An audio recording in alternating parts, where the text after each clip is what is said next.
Greetings. My name is Jama Adams. I'm Chairperson of Africana Studies. And I'm a morning person. So one morning at like, 7:15, I'm sneaking into the building. And who do I run into? But the president of the college, German Travis. He says, "Hi, Jama. I have this idea of, having a year-long dialogue of interactions between the police and the community from different perspectives and sort of looking at it from a thoughtful angle, hearing different voices. Would you mind, facilitating, putting it together?" I said, sure. I gave one condition, and said there had to be food. So the food is here, okay? So you see how cheap I am, right? So we're having a series of discussions, broadly community and the police, and community defined in the diverse ways that you can talk about community. Today we happen to have a researcher, we have activists, we have a senior police official who does work on that issue. And each of them is going to give you a perspective. They're going to speak for approximately 15 minutes, and then we're going to have questions from the audience. Our first speaker is going to be Marlon Peterson. He's the founder and chief reimaginator of the Precedential Group, which is a social justice consulting firm, and he's a 2015 recipient of the prestigious Soros Justice Fellowship. He has a lot of experience working in community organizations such as Fortune Society, Crown Heights Community Mediation Center, and others. He's going to speak to us today. Thank you.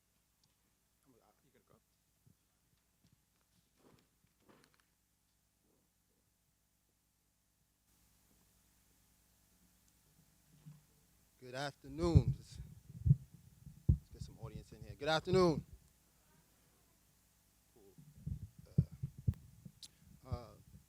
Cool. Professor Jama, thanks for inviting me to be a part of this conversation. Interesting enough, so on some of the older flyers, my name is not on the flyer, so I was a late add-on. So I guess I didn't have I don't know, just a preparatory phone call letting me know that I'd be making remarks for about 15 minutes before we began. So I thought it was a regular panel, and then I get here and I see some other panelists, and they say, you're going to be making remarks for about 15 minutes, and then there'll be Q&A. And I was surprised, and then I sit down, and Jama says, well, Marlon, you mind being the first one that goes up? But thankfully, I'm somewhat usually prepared for these sort of conversations. So as Jama mentioned, I'm the founder of an organization called the Precedential Group, part consultant, part direct services, particularly through the Soros Justice Fellowship that I have, looking at ways to reduce both gun violence, community gun violence, and police violence. Both very huge topics, huge issues of the day, but definitely not new topics. I should say a little bit about my background. So I was one of the first, what's called violence interrupters, hired for one of the gun violence prevention programs in Brooklyn, New York, where I'm from, in Crown Heights, about 5 years ago now, almost 6 years ago. And I should say before that, what sort of informs my expertise in this work is not only working in various organizations in different capacities, but also my own personal experience from someone who has a criminal justice background, someone who spent a third of my life in prison, meaning 10 years of it, just being 6 years out of it, and literally just a year off of parole. And I've been able to be involved with a lot of very important things in this country around issues of community upliftment, community empowerment, and obviously gun violence prevention, working with young folks in schools, going within the jails and prisons, and also working on a policy level, looking at ways to sort of implement cure violence programs. I should say cure violence is a model for preventing gun violence, a community-based model, and I played a role in expanding those programs throughout the city, and that's in just 6 short years. And I'm thankful for that. And I should also say I get to have my father in the audience. The first time I actually got to pull him out to be at one of these sort of events. So I'm thankful that he's able here to see this. And with all the things that I've been able to mention I've accomplished thus far, an interesting experience I just want to sort of start off with. Just about it was actually October 1st.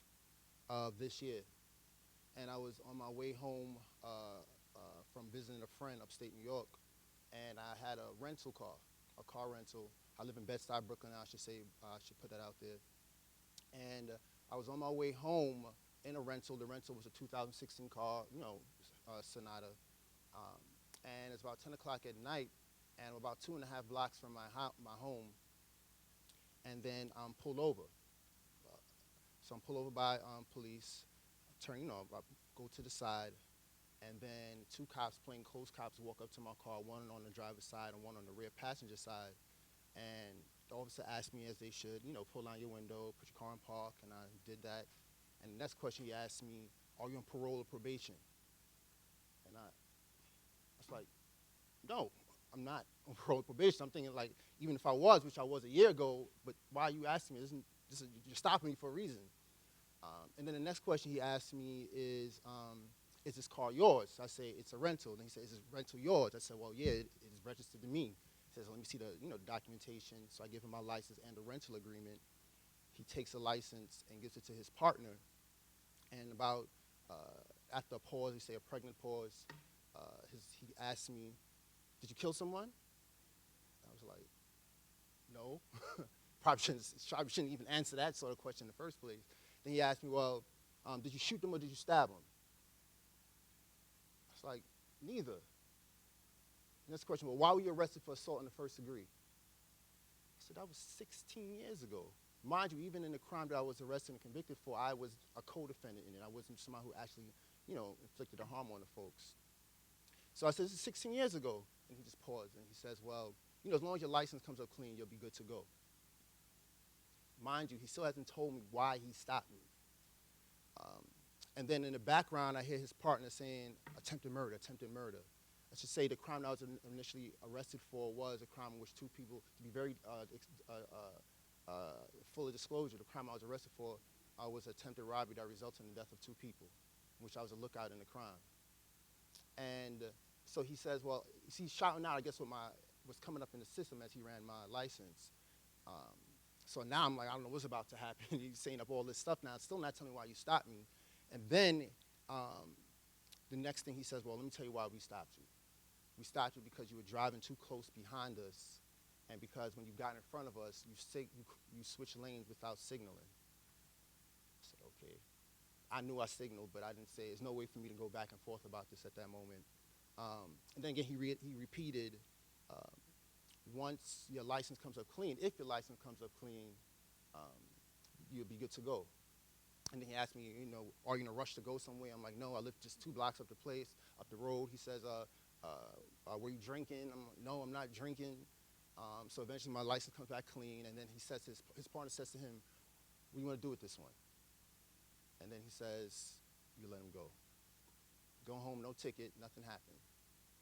The reason why I wanted to start with that example, because oftentimes the conversation around community and policing is usually stuck in the place of, well, the reason why, one, we had to be more aggressive in communities because the people in those communities are doing things.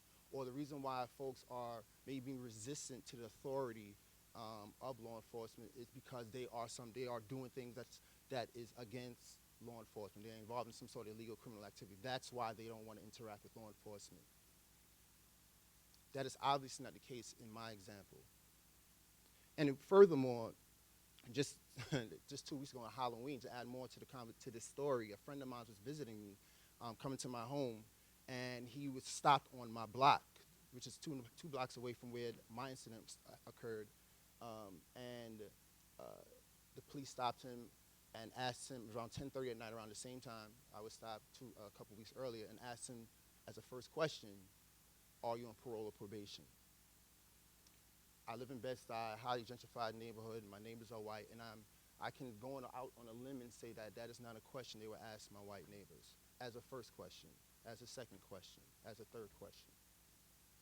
The conversation around community and police relations and bridging the divide is one that has to go beyond just a conversation of we need to better train law enforcement and train officers better.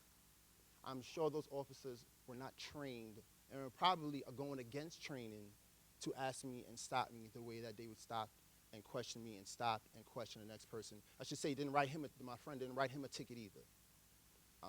So we know that the stop wasn't really, the reason for the stop had nothing to do with me switching lanes on a narrow street in Bed-Stuy in the first place. With my, I mentioned I'm a Soros Justice Fellow and looking at ways to reduce gun violence and police violence.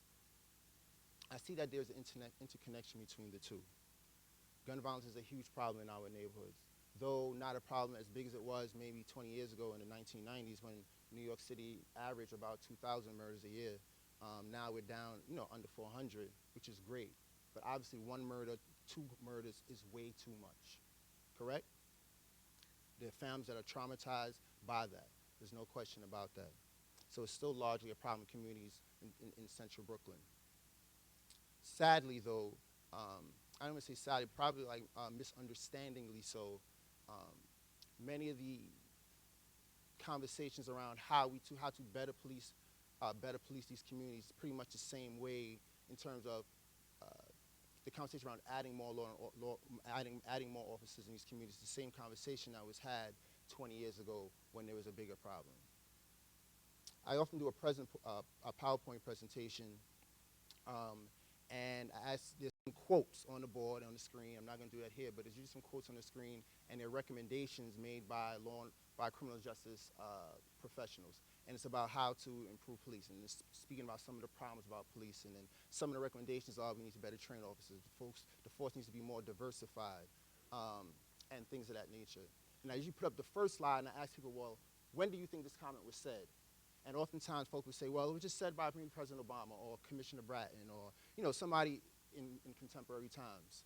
And the next screen would say 1931. And there was a commission called the Wickersham Commission that was looking into the problems of policing back in 1931. And then I'll go to another screen and I'll have similar comments and suggestions and bullet points, and I'll ask when you think that was said. And they will say, say the same people that I mentioned before. And it'll say 1967. And it was a law enforcement commission that was put together by then President Johnson. The problems of policing and the way we have been addressing the problems of policing are not much different from the way we've been addressing in 1931. So oftentimes, when I usually have a retort, a rebuttal for when the conversation around how to address the problems of our communities is by adding more law enforcement.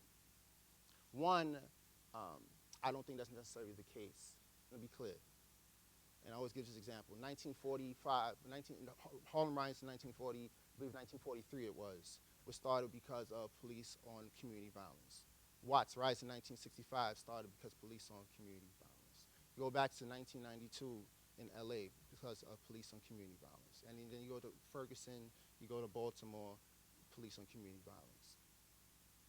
The way we see our communities, the way we have seen the ways to sort of address the problems of our communities is the same way. We see every problem in our communities only a nail. And we understand that community violence, particularly gun violence, I often say gun violence happens way before somebody pulls the trigger. There are a lot of underlying issues that are in our communities that are causing people to see gun violence, that's creating the demand for people to use weapons in the first place. So what am I saying here? In the work I'm looking to address in particular areas of Brooklyn, notably Crown Heights, Crown Heights, Eastern York, and Brownsville, is looking to create what's called child-safe zones, spaces where no one feels the need to carry a gun. And that's by building community efficacy within those spaces. So oftentimes when crimes happen in communities, particularly communities of color, I should say only communities of color, but just say particularly in communities of color, one of the things that law enforcement does, at least in New York City, is have with skywatch. So the big towers, I've been to prison, so it looks just like the tower that we had in the yard in jail, but they put a tower up in the community to watch over it, to show a presence, to discourage illegal activity, particularly because something had just happened in that community, or a string of things that happened in that community. I use an analogy with that. If you're in your apartment, and in that corner of the apartment is a roach infested. There's a lot of roaches coming out there, or rodents, what have you. Oftentimes we might think of doing, let me get some raid or some combat, and I'm not in no way comparing our people in our communities to rodents or any sort of thing like that, but just using this analogy. We'll put those things there, and then eventually they'll just come out another hole, or it'll die down, and they'll just come out of it anyway.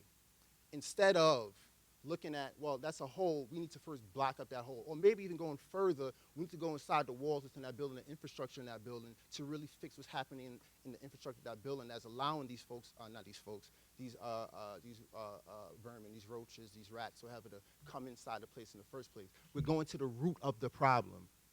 We're resourcing that area of our apartment differently.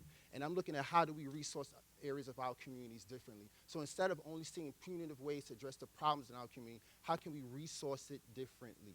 So in the New York City Police Department, Community Affairs Department, which we're thankful for, to have a Community Affairs Department within New York City Police Department that interacts with the community on different things, from programming to working with young folks, helping plan events with community members, et cetera. That is the least funded program area in the entire $4.9 billion budget of the New York City Police Department. It is the least funded area in the $4.9 billion program, $4.9 billion program area in the New York City Police Department. If our focus, and if our focus truly is on bridging this divide, why not put the resources, reallocate resources to a place that's set up within the department to sort of create the sort of bridges that we need? It's sort of like putting your money where your mouth is, right? In essence, that's what I'm saying. Because inevitably, as I started at the outset, the mic sounds different. Inevitably, if I start at the outset, if we're having this conversation about bridging the divide between law enforcement and our communities, it has to be a conversation beyond just training them better. We have trained them better. The profession, I should say, the police has become a profession. You know, you're not required to go get college education, particularly here in John Jay University being one of those spaces which produces a lot of our law enforcement in this city. But it does not preclude, and it does not take away, and it does not negate bias and racism and discrimination that individuals hold.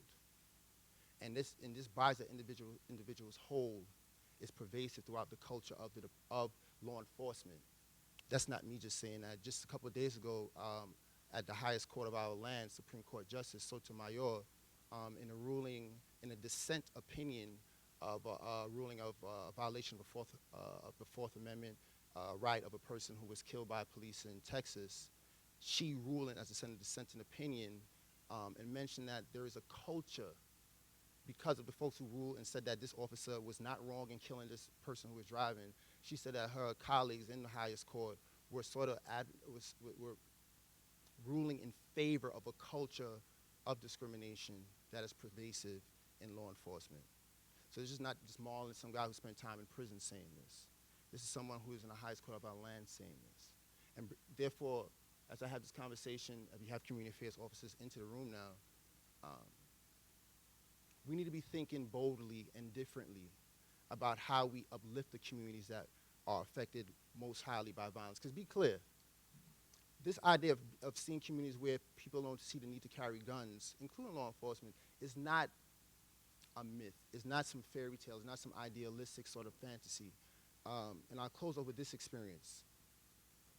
About 2 months ago, I was driving my parents, my father and my mother, to Williamsburg.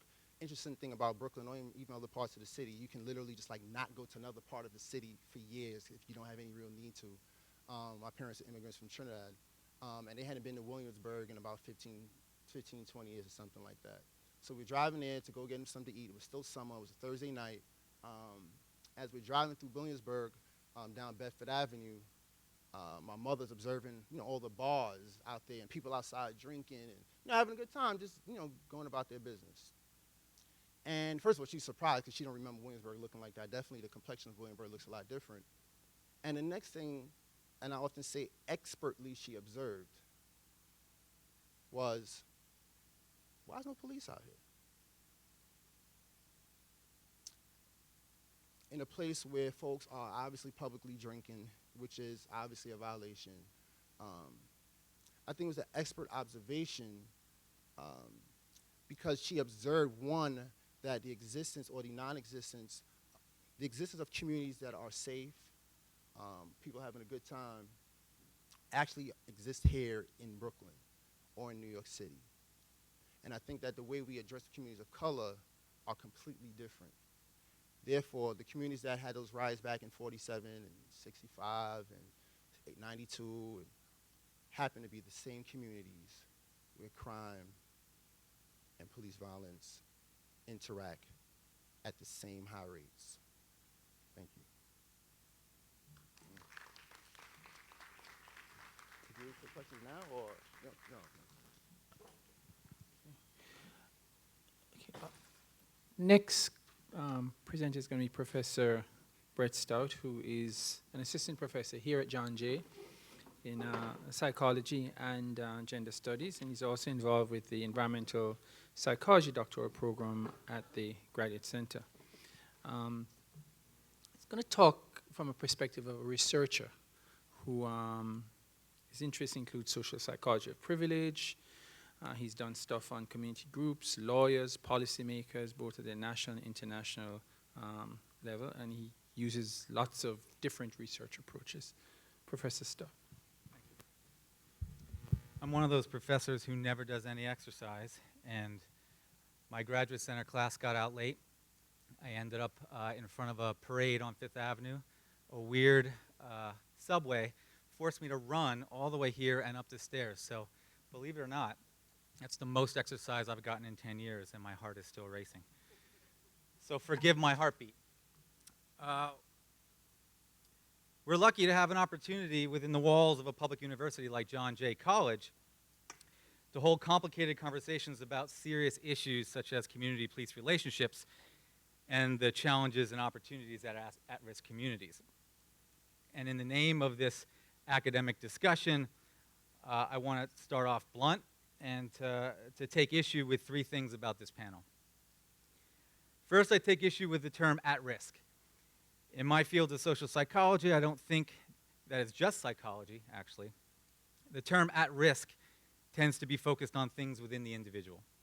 Damage within the individual, trauma within the individual, lack of flourishing within the individual, at risk to drop out of school, at risk to live a life of poverty, at risk to become a criminal.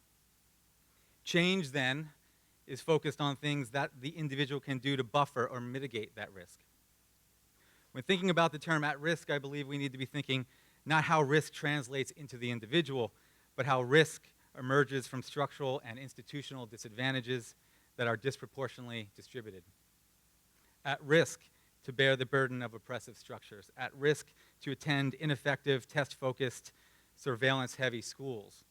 At risk to live in communities with less resources and job opportunities. At risk for unaffordable and gentrifying housing. At risk to endure the indignity of disrespectful, aggressive, and discriminatory policing.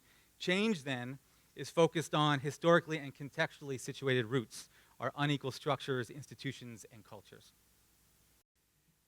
Second, and in particular, this case, I want to take issue with the premise of the metaphor of a bridge, bridging two divides, as if these are two independent parties with equal valid sides of equal power and void of historical and ongoing precedent. I think the frame is wrong. I don't think this is a moment about building personal relationships. It is about changing a set of institutional logics that have focused on and often targeted poor communities and communities of color for many decades. Since it was established in 1845, the NYPD has cyclically tense relationships with poor communities, immigrant communities, and communities of color, as well as protesters and activists. This is an old, academically well-documented and ongoing story. Complaints about NYPD abuse can be found as early as 1846. Frequently in our city's history, communities frustrated with police organized to demand change. What we are seeing now in New York City and Ferguson and Baltimore and Minneapolis and everywhere else is the latest story of black and brown bodies taking the brunt of state power and control exercised through policing. It is not even an old story with a new twist, it's just an old and ongoing story. And given the long and sordid history between the police and communities of color, not just the NYPD, but across the country, it is hard for me to imagine a sincere process toward building sustainable and trusting relationships here in New York City until at least a couple of conditions are met. One, the theoretically shaky and empirically unjustified broken windows policing is abandoned. Two, there is real accountability to and insight by communities of color. That would be a start. I do not think a new mayor and a new, actually old commissioner and a new set of community-oriented policies will go far enough in bridging this gap unless there are collaborative and fundamental reforms taken by the NYPD and the mayor. The third issue I have is who gets to speak on behalf of these so-called at-risk communities. As someone who holds a great deal of privilege as a professor, and the systemic privilege I hold because of my race and gender, among other categories, and as someone who is not from, nor do I currently live within the so-called at-risk communities, I do not feel completely comfortable at all standing up here and defining and conceptualizing their opportunities and challenges. Luckily, I have with me today Adoka Pimentel, one of my closest community colleagues and co-researchers who will have her own time at the end of my talk to speak from her standpoint in a way that I cannot. For the last 8 years, I've been conducting research with university colleagues at the Public Science Project with community members in the Bronx, Brooklyn, and Queens. In each of these 4 studies, we attempted to explore the human impact of order maintenance, broken windows, policing, in communities of color. Each of these studies were deeply participatory, where community researchers like Adilka, like Jose Lopez, like Jacqueline Yates, among many others, participated in every aspect of the research, designing, collecting, analyzing, reporting, all in collaboration. The results we found and continue to find over geographic space and time are all very similar. Because Adilka's here, I will focus specifically on our project together, an intergenerational research collective with youth and staff from Make the Road, New York. We came together in the summer of 2012 to study young people of color ages 14 to 25 and their experiences with and attitudes towards the NYPD.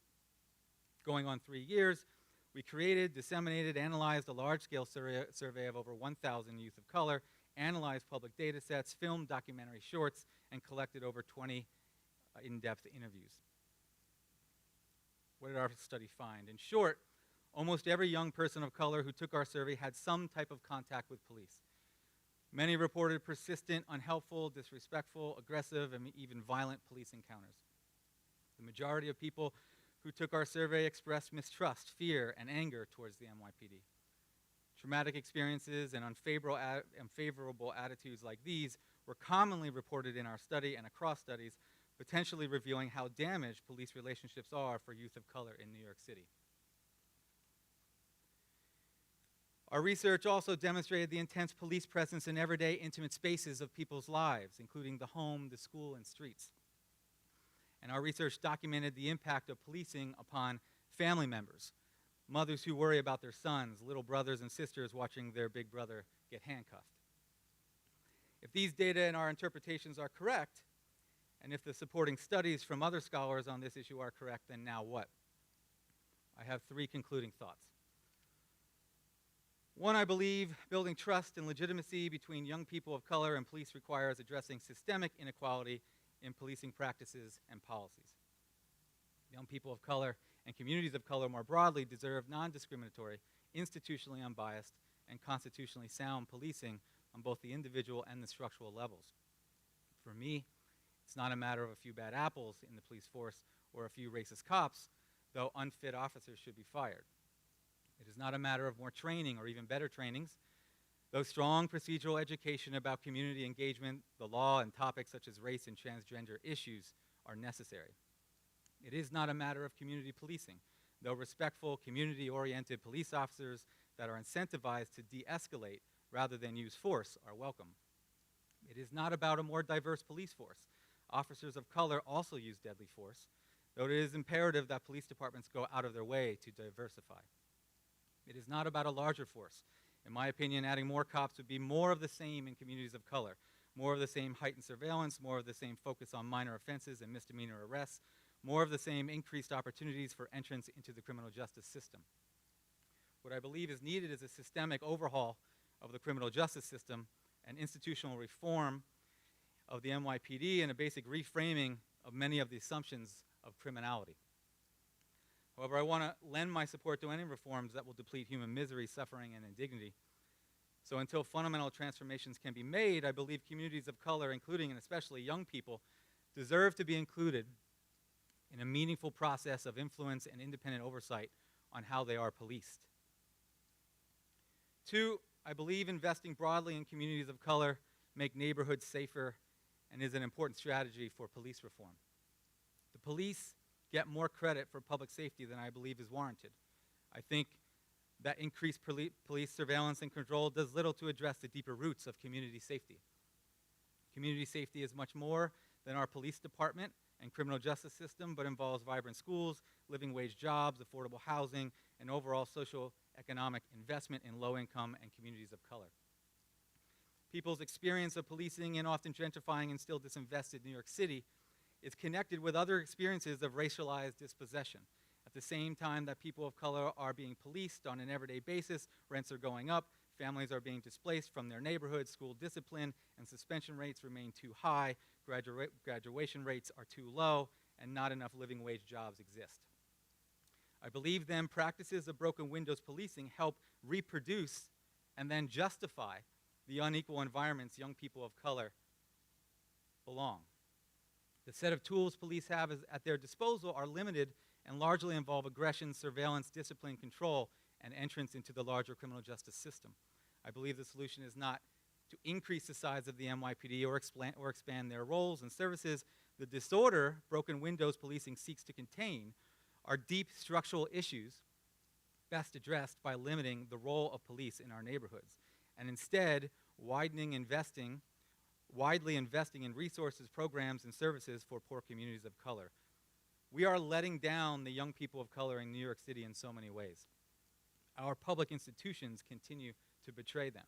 Instead, they need access to enough food, housing, healthcare, good education, decent employment, strong relationships, fun recreational activities, space to explore creativity, as well as protection from individuals and institutions intending to do harm.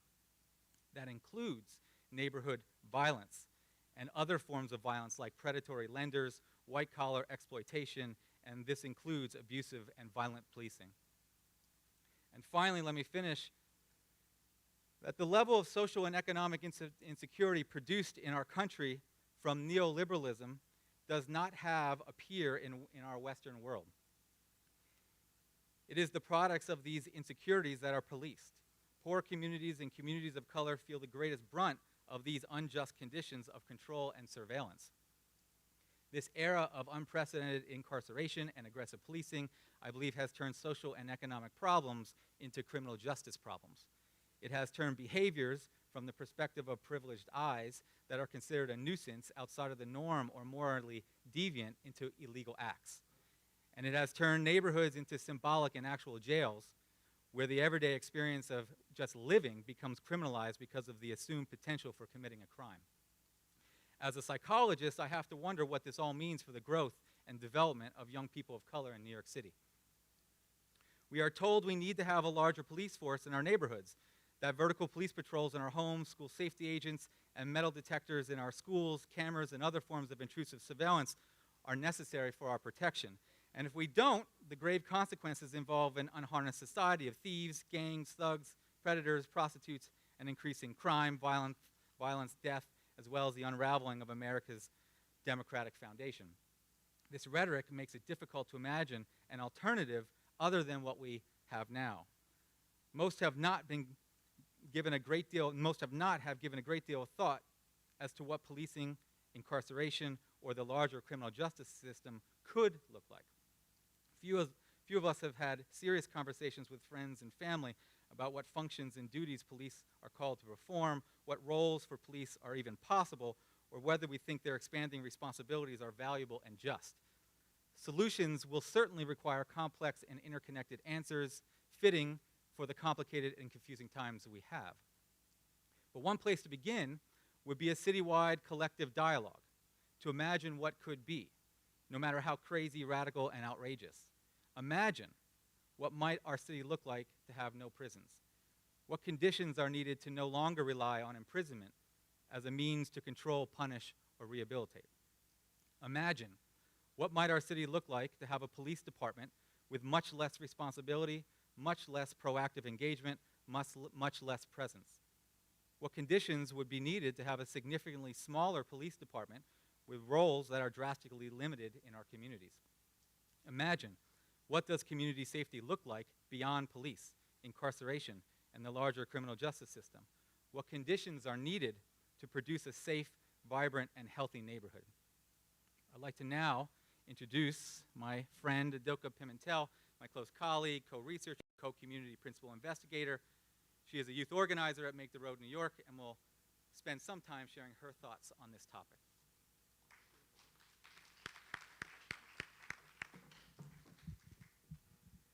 Good afternoon. So, again, my name is Adilka, and I am a youth organizer at Make the Road New York, which is a nonprofit community organization.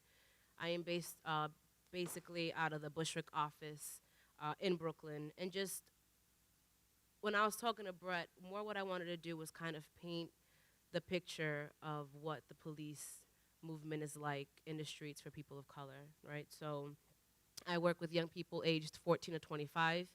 And, you know, when you think about challenges and opportunities and in bridging these gaps, it's also important to think about challenges and opportunities that people are facing every day in their communities, right?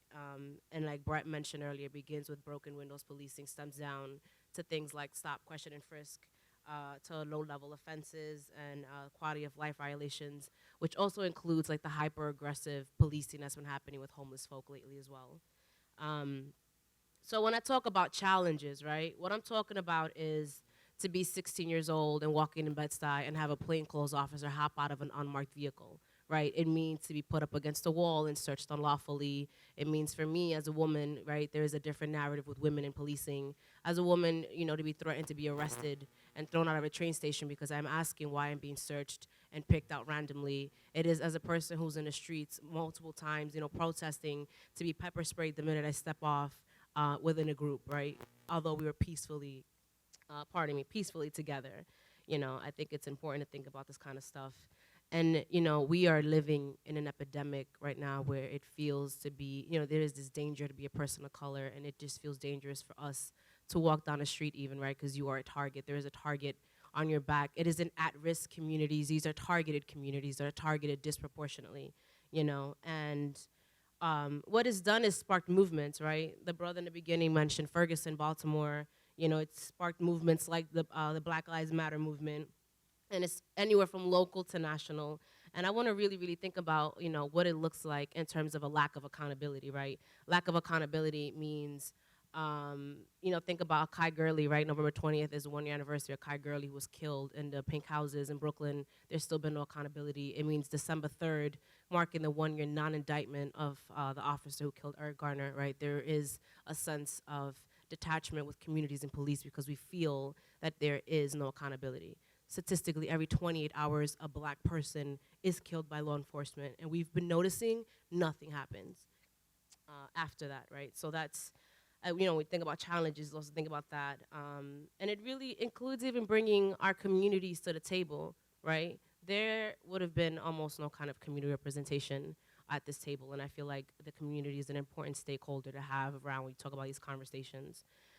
So when we talk about opportunities, as an organizer, right, as a person who's mobilizing and educating folks, you know, we have an opportunity and an obligation to engage people of color and people who are being attacked in these conversations and engage in safe and healing spaces. There's a lot of trauma embodied in people in these communities, right? And there aren't a lot of spaces to address those things, as well as really dismantling the internalized oppression. I cannot emphasize the amount of times I sit with black boys and tell them that it is not their fault and it is not a mistake that 3 times a week they're being stopped and harassed by the same police officer, right? There is no self-value, no self-worth in our communities with our family members, and it's not a coincidence. As well as, you know, thinking about media narrative and what that means also. And it's also like a lot of opportunity, right? There's gonna be an election in 12 months, right, presidential, and what that means in terms of involving politicians on a national level with our platform. And locally, you know, we talk about repairing community and police relations often and think about what that looks like, this relationship, right? And there isn't a lot of faith that the NYPD by itself can sort of rebuild this relationship. So it's important to involve like legislators and involve like community members.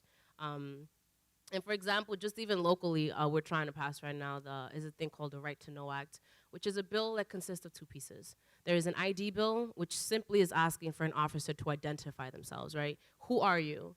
You know, what is your precinct? Who's your ranking officer? We as people have the right to know who we're interacting with. And where you think something as simple as just being identified is something that should happen, right? Should be courteous, and it doesn't happen. There is a lot of retaliation. There's fear of retaliation, right? We're living also in an era where there's a lot of video footage that is everywhere, and constantly we're looking at video footage of folks who are asking police officers for their IDs, or who you are, identify yourself. You're plain clothes. I live in Brownsville, right? So if someone is gonna come up to me and try to search me, I have the right to ask who you are. And what's happening is no one is actually giving that information, so you don't know who you're having conversations with, as well as consent to search, right? Folks should have the right to consent to a search and say, and ask, right? It is your given right to ask why you're being searched. And if the probable cause is present, what is it? And really just to wrap up quickly, I think it is important to think about when bridging these actual, to form a bridge, right? We need things like accountability. We need community members present at all times. And I wouldn't keep looking at training as a whole solution. It is a baby step to a bigger solution, definitely. I want to keep emphasizing accountability, right? Because we are accountable to our communities and to the people that we love and care about. And I just, wanted to kind of close out on that. So thank you.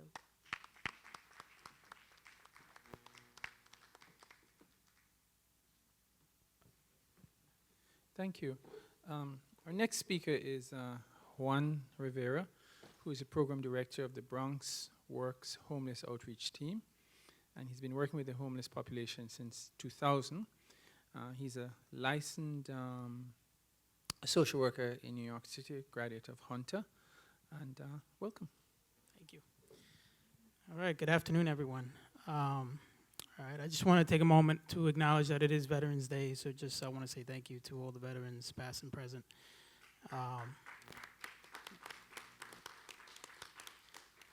So thank you for having me here, and as I've been listening to the other panelists, actually, I was having a little bit of a flashback to when I was a kid, and I was in school, in elementary school, actually, and thinking about, when officers would come and visit the class, and how you felt like this was such a cool thing to have a police officer in the classroom, and you had a lot of respect for that officer and what they did, and kind of thinking about how that dynamic changed, as I got older, and the interactions were different, obviously as I became a teenager, and having certain experiences, much like Marlon mentioned. At one point, I wanted to be a police officer, actually, to be transparent.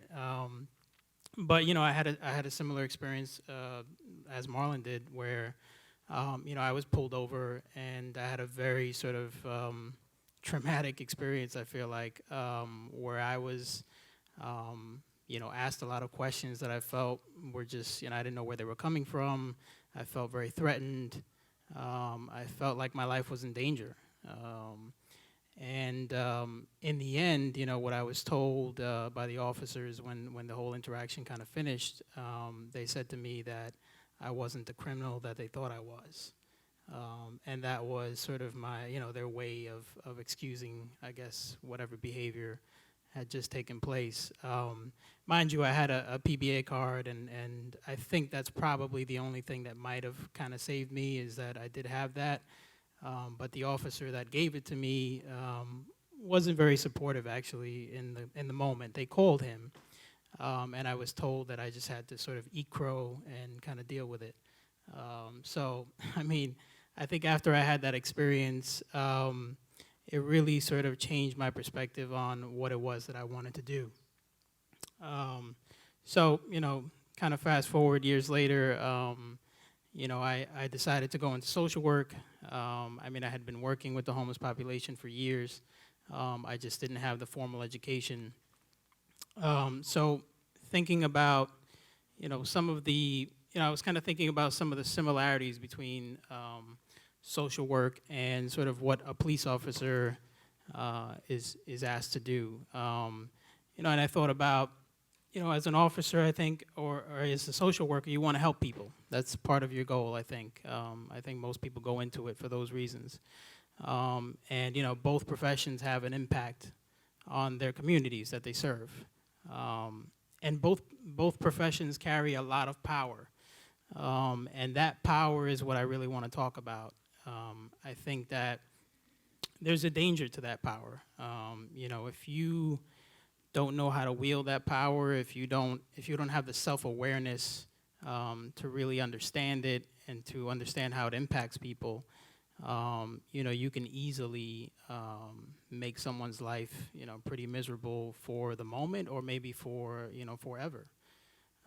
So I think, for me as a social worker, sometimes I've had these discussions with officers and sometimes they're pretty heated, where they may say to me, well, you don't understand what it's like to be a police officer. And you know what, they're right, I don't.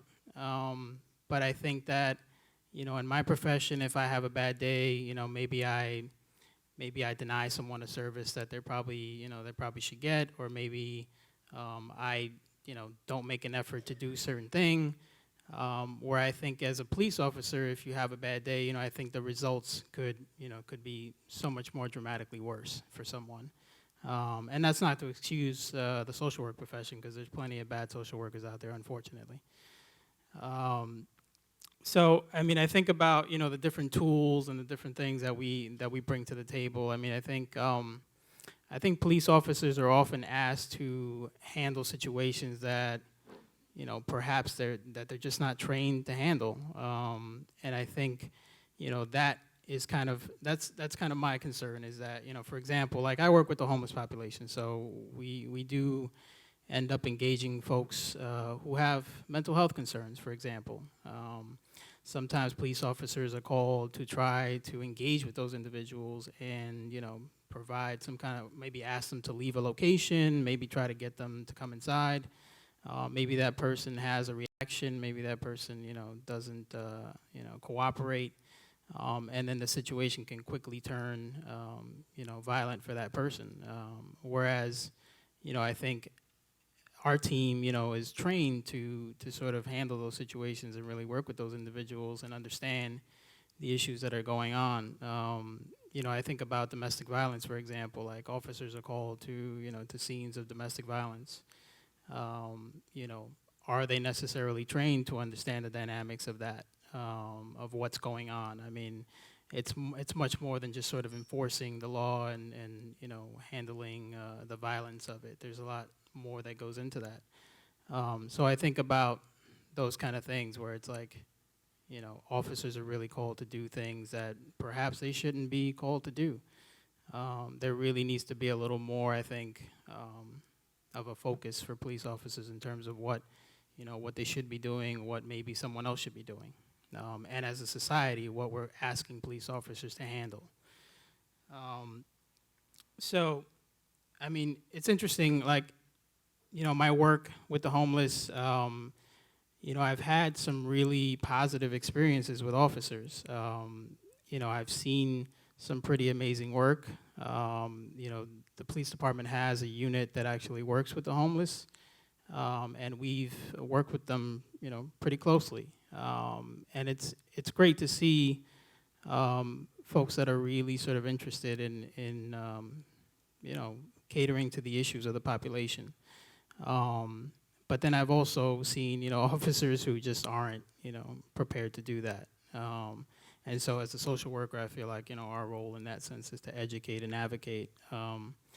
You're not always going to get someone who's going to listen, unfortunately. But professionally, overall, I've had good experiences. But the interesting part of that is that when I sort of clock out and I leave the office, my take on the police and my feelings about the police just sort of change. And not purposely. I don't sort of, turn them on or off.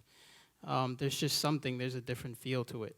And I can't quite explain that. And I guess that's just sort of, I guess that's part of just growing up and having those interactions, having those bad experiences. And you carry that with you. It is a trauma that you carry with you. And that concerns me because I wish that, I didn't feel that way. But, as we've seen across the country, I think there's a lot of things going on that, have made people feel scared. And I don't think that, that should be taken lightly. I think, the panelists talked about accountability. I think accountability is a big thing. I think folks want to feel like, there is some sort of system of justice for, things that happen to them based on, interactions with the police. I think that's only fair.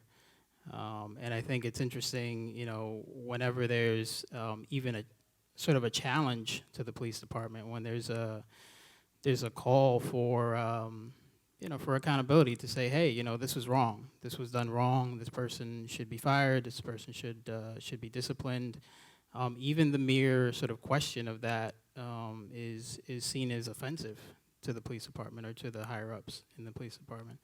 I think about the mayor when he, dared to challenge, sort of some of the activity that was going on. He had people turning their backs on him, which is really interesting. I think, how can you expect to bridge the gap, between the community and the police department if the mere sort of, talk of you being wrong is going to create that kind of response. So, I want to talk a little bit about, sort of the needs of our population and kind of how NYPD affects that. The homeless population, there's a lot of different issues going on, obviously. It's been in the media lately a lot.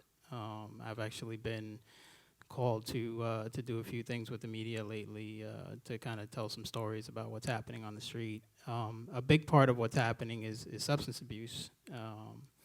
And, I think the police are actually trying to think of different ways. I think Susan can speak to that as well about different ways that the police are trying to sort of redirect some of the things that are happening on the street in terms of substance abuse and maybe referring people to get help as opposed to just, arresting them and putting them through the process of court.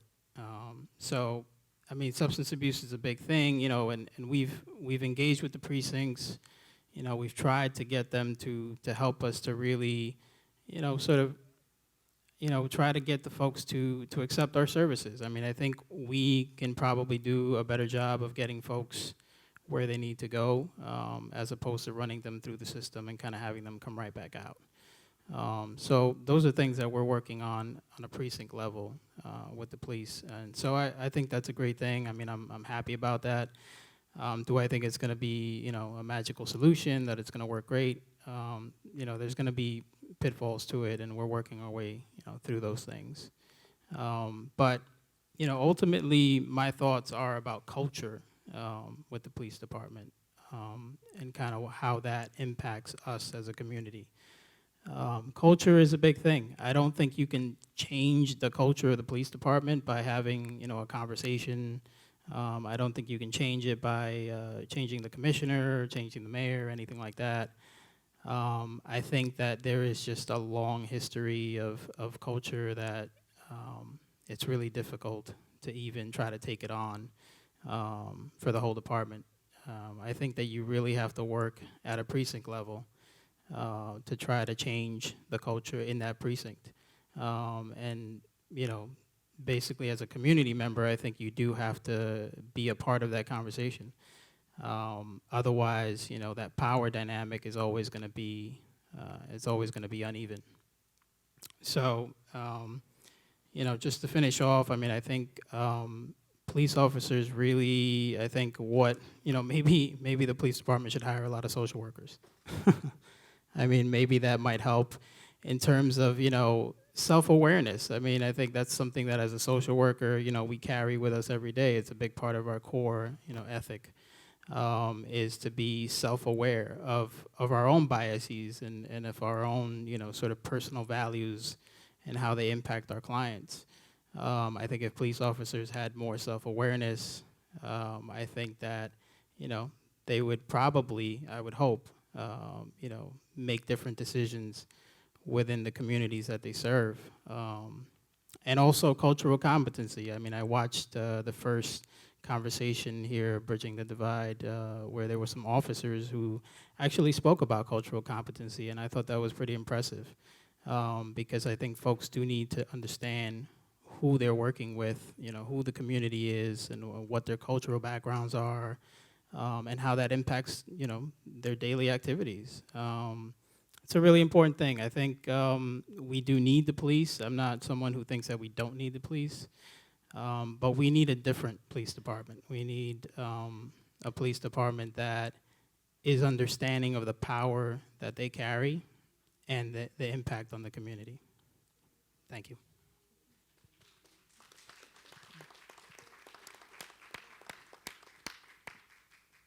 Thank you. Our final panelist is Susan Herman, who is the Deputy Commissioner for Collaborative Policing since January 2014.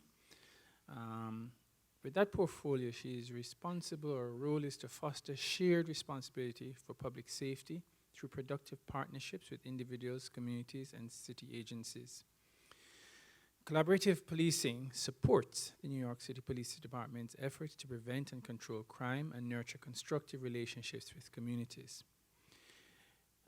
The office also has a special focus on improving the department's response to victims of crimes. Commissioner Herman has a particular interest in victims of crime and has written extensively and lectured on this issue. This is, I think, her second stint, because from 1985 to 1990, she was a special counsel to police commissioners Ward, Condon, and Brown. Welcome. Thank you. Thank you. So when you go last, and you've heard everybody, as most of you have, you also are aware of themes. And I think I've heard themes about the need to build trust and legitimacy, the importance of recognizing that public safety is a shared responsibility, and accountability, and understanding what your power is.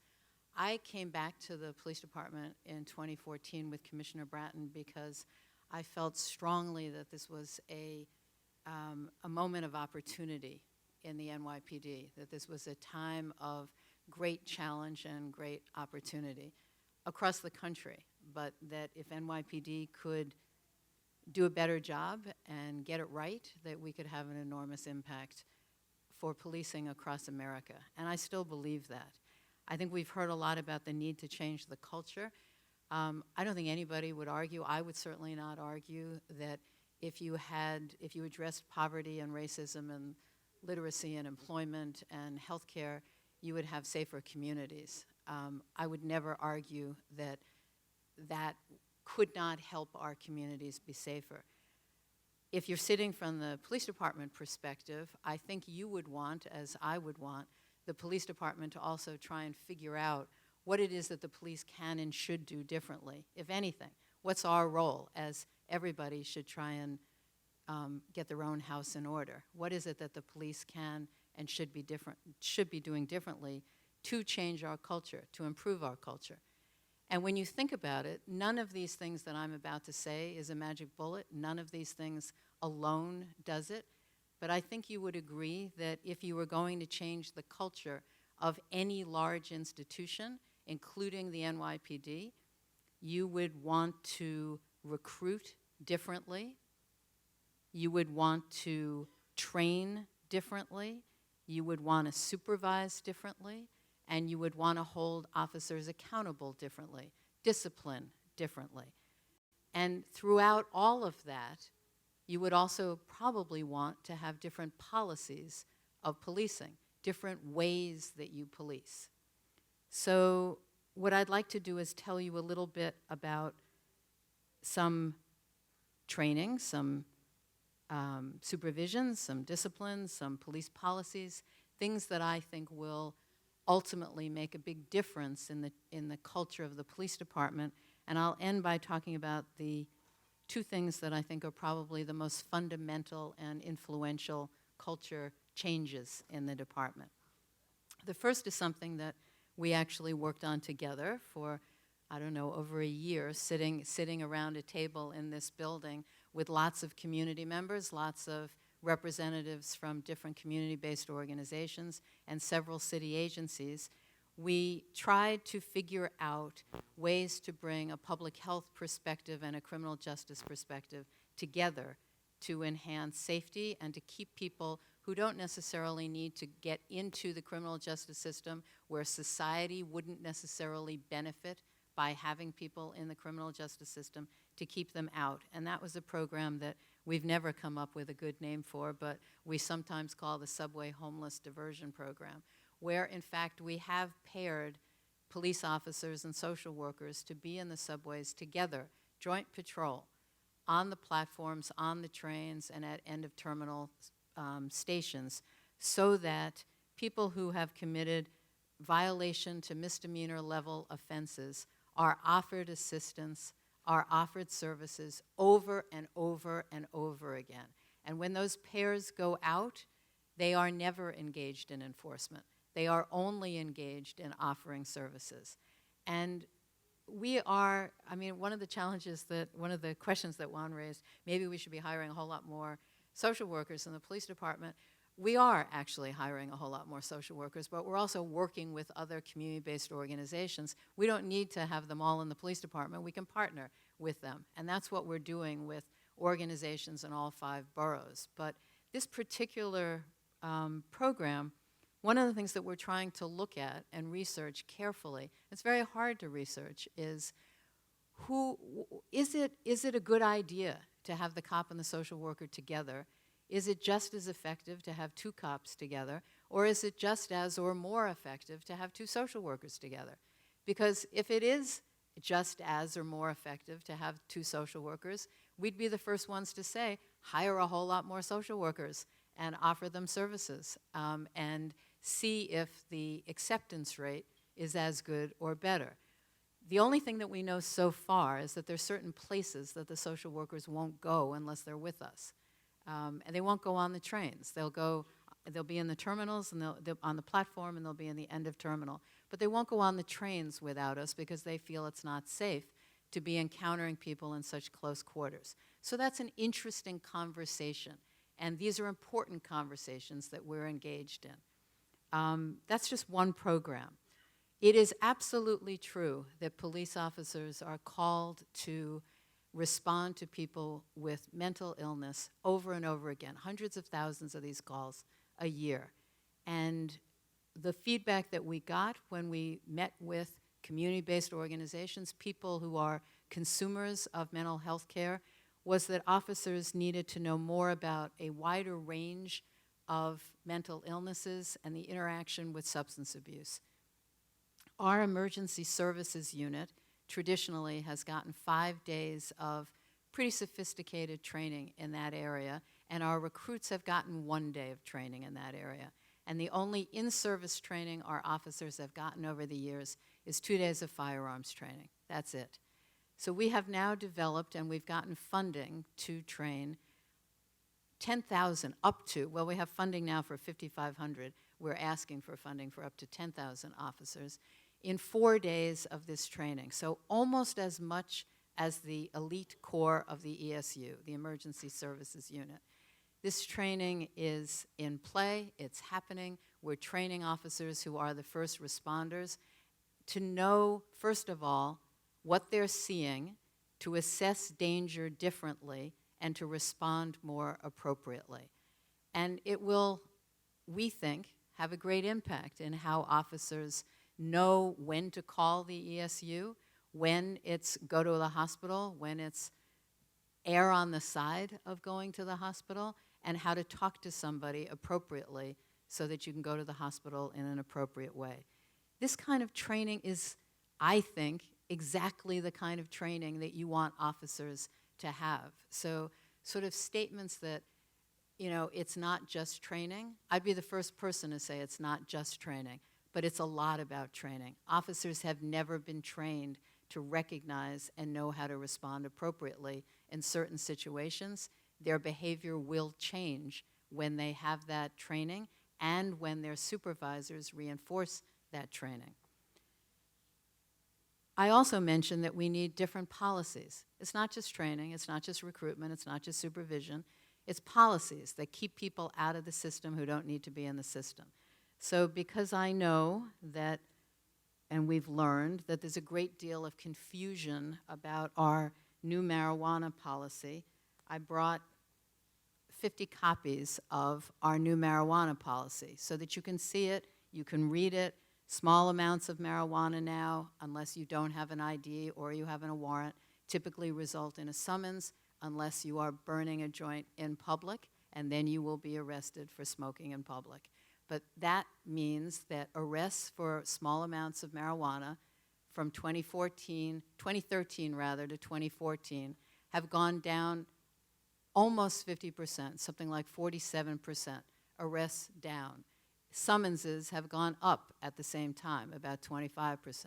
So this card is a card that I hope schools give out. I'm working with DYCD, the Department of Youth and Community Development. They give it out in recreation centers. The Department of Health gives it out, just as they give out free condoms. They give this out because everyone needs to know what the law is. You may have seen the Saturday Night Live spoof on our new marijuana policy. Unfortunately, when it first changed, people thought marijuana was legal here as it is in some other parts of the country. It's still illegal. It just means that small amounts result in a summons, and smoking in public is still problematic. But why are we doing this kind of public education? Because part of legitimacy, part of procedural justice, is explaining what the rules are to people.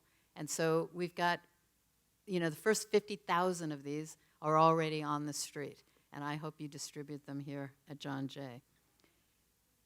We have several diversion programs that we have developed.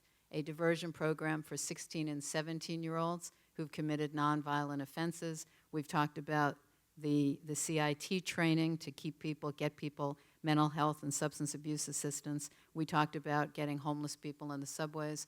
But when enforcement is necessary, when it's appropriate, we are more and more working to make that enforcement strategic, focused, and as impactful as possible. We're working with David Kennedy, who's here at John Jay. I have flyers also for all of you to explain that we have launched New York City Ceasefire here in New York City. So it complements, it doesn't negate cure violence. It works alongside cure violence in many precincts, but it's a way of speaking and communicating directly to people who are members of gangs or crews, direct communication, explaining to them that if anyone in their crew or their gang commits a homicide, that there will be targeted enforcement, collaborative enforcement against every member of their crew and their gang. At the same time, we offer all of them, every single one, social services. And we are serving members of gangs and crews, not we, the NYPD, social service agencies that we partner with, community-based organizations around the city. We are serving gang and crew members who ask for help. And so you're seeing diversion, you're seeing strategic and targeted enforcement. At the same time, as Professor Adams mentioned, we are also trying very hard to do a top-down analysis of how the department interacts with victims of crime.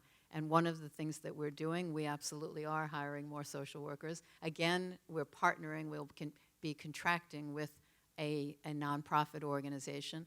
But over the next 3 years, we will have 2 victim advocates in every precinct and every PSA in the city of New York. We have never had that. And those are people who one of them will be a domestic violence specialist, and the other will be a general crime victim specialist, because every crime victim deserves assistance in navigating the criminal justice process, filling out forms for victim compensation, having court accompaniment if they need that, understanding that they can get transportation help, all of that. So I think if we treat victims more respectfully and appropriately, they are more likely to want to report crime, and reporting crime will lead, again, to a safer city. Just a side note on accountability. I think internal accountability is important. Our discipline process has to be viewed as fair to officers as well as to the public. And what I can tell you is over the last 18 months, the department is responding, I would say, less harshly for small infractions and much more appropriately for severe infractions. Between 2014 and 2013, the number of vacation days that were cut for officers or different kinds of discipline for small infractions went down dramatically. But between 2015 and 2014, the number of officers that we have fired has almost doubled. So I think that it is therefore seen as a much more fair and appropriate system internally, and I hope that that word gets out externally as well. People don't often know what the end result is of a complaint, but when you're on track to almost doubling the number of officers that you have fired this year compared to last year, that's taking infractions seriously. What do I think is going to create, in addition to all the other things that I just mentioned, the CIT training, the marijuana policy, all of this, policing differently, fundamental changes in how we police are actually rooted in the neighborhood-based policing. So why is there often a call for more officers? It's because the model of neighborhood-based policing that we have created, that we are implementing, requires having lots of officers in a precinct, more officers in a precinct, that are off the 911 queue. We want officers to be able to respond and work with community members on public safety issues, not just feel good, not just shaking hands, but public safety issues in a non-crisis environment. So that means having more officers who are off the 911 queue. So let me describe to you what we're talking about. Right now we have about 10 precincts that are up, that are using this new neighborhood-based policing model. These precincts have been divided into sectors which reflect pretty much natural neighborhoods. So a precinct is anywhere from 3 to 5 neighborhoods or 3 to 5 sectors. In those sectors, you have police officers now, sector cops, who stay in that sector all the time. And they respond to 911 calls in that sector, and they are getting to know the people in that community, and they're working with those people, residents, business leaders, everybody. But in addition to that, each sector has two neighborhood coordination officers who spend all of their time in that sector as well, and none of their time on 911. We're trying to get the sector cops off 911 about 2 hours a day. The NCOs are off 911, and they are working on public safety initiatives. We have community affairs officers here. I think you all are aware. You heard a little, you got a shout out before you walked in about the benefit of community affairs, having programs, having youth programs, having street fairs, bringing the rock wall everywhere, Summer Youth Academy, the Explorers Club, all of that. Those are all positive community engagement programs. But that is not what the NCOs are. The NCOs are working directly on public safety problems in a community. Why is it that that park that's supposed to close at 9:30 has so many people hanging out and making noise and scaring the surrounding community? What can be done about that park? What can be done about this building that is not in public housing but has all kinds of people that are roaming the halls and taking over stairwells and shooting up and selling drugs there? How can we deal with that building? What can we do? These are the kinds of issues that the NCOs are dealing with. Those two problems, those are not going to come to the police department through 911. Maybe 311, but never 911. There are ongoing problems, that disturb people, that scare people, that frighten people, that the NCOs are now hearing about and able to work with people on. So, in my view, the kind of feedback we're getting from the communities that have the NCO program, the feedback they're getting from the officers who are engaged in the NCO program, this is a fundamental change in how we are policing, how we are relating to people, and how we police. Two other things I want to mention. For 12 years, when officers got out of the academy, when they graduated from the academy, they went to an impact zone in the city. They were assigned to an impact zone, which was a high crime area right away, typically at night, typically in a 1 to 12 ratio, 1 supervisor to 12 new graduates. And what did they see in that community? They saw the worst of that community most of the time. And they stayed there for a year or two, sometimes several years. This was how you got into the rhythm and the culture of the NYPD. This is not happening anymore. Will those officers take some time to change their behavior and change their outlook? Absolutely. But what is happening now when you graduate from the academy? You go out and you are assigned not to a zone at night. You're sprinkled throughout the entire city. Every precinct gets new officers now. And you're assigned in a 1 to 2 ratio. Hear that again. It's gone from 1 to 12 to 1 to 2 ratio with a field training officer working directly with 2 mentees, essentially, under that person's wing.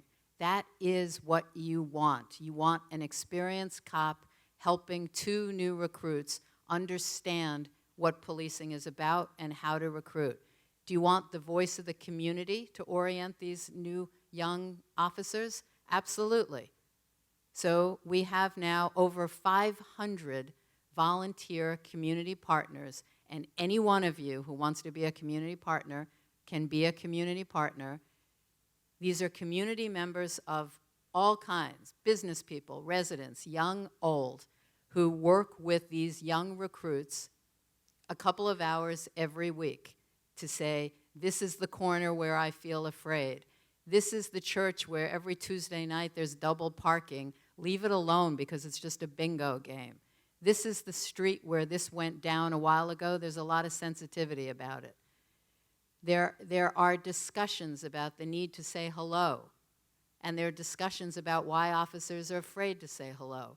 And they talk to each other. And they work with each other. And we are grateful and we're benefiting enormously from these community partners. So I invite you or anyone you know who wants to be a community partner. There are enormous challenges. And there are horrible things that are still happening on the street. And we bear the burden of history as well as the current present where there are still some bad interactions between cops and citizens. But I ask you to be part of the change as well as the critics. The critics are helpful and they inform us, but I ask you to be part of the change. Thank you.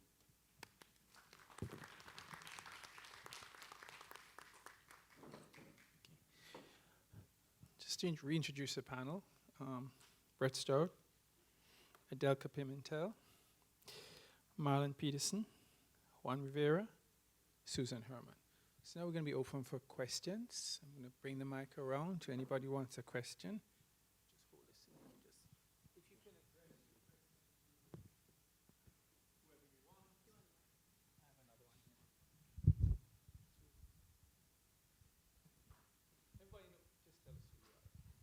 Good afternoon. I'm Dr. Dolores Jones-Brown. I'm in the Department of Law, Police Science, and Criminal Justice Administration, and I run the Center on Race, Crime, and Justice here at John Jay College. I want to applaud all of the panelists for the very informative presentations you've given us today.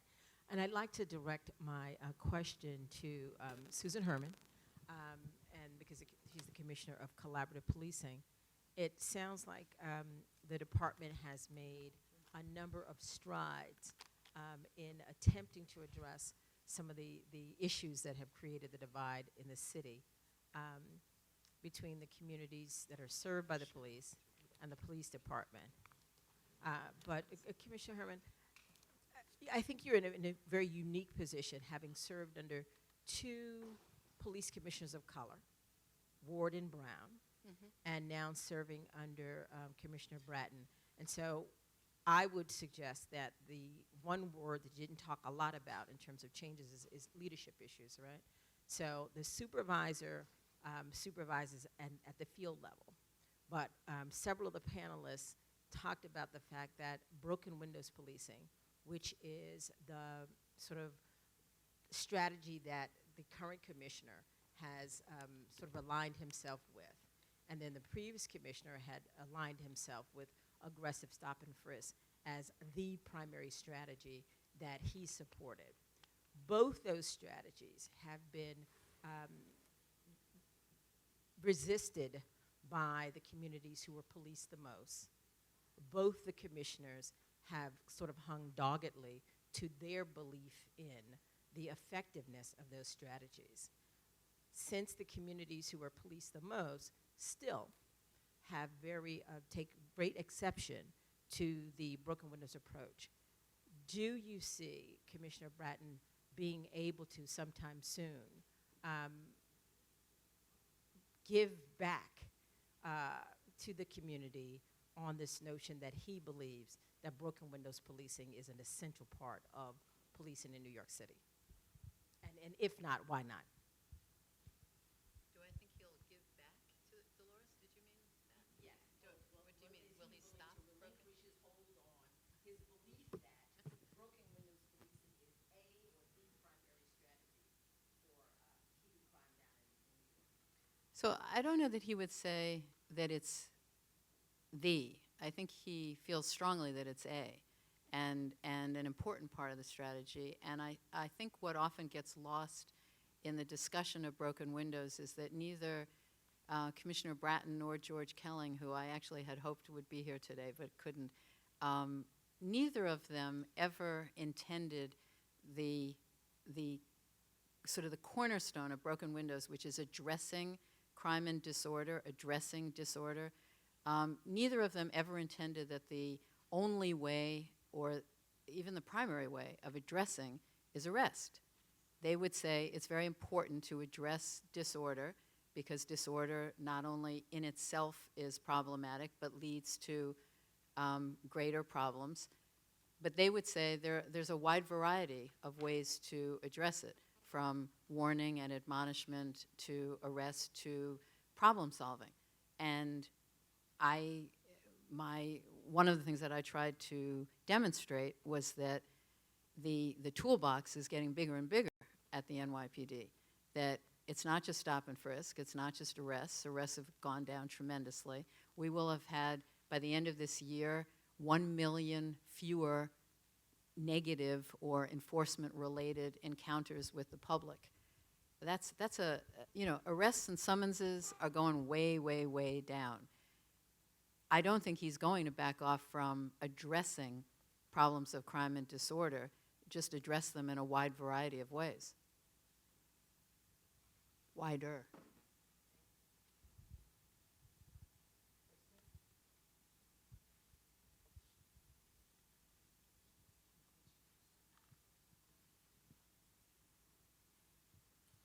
Thank you.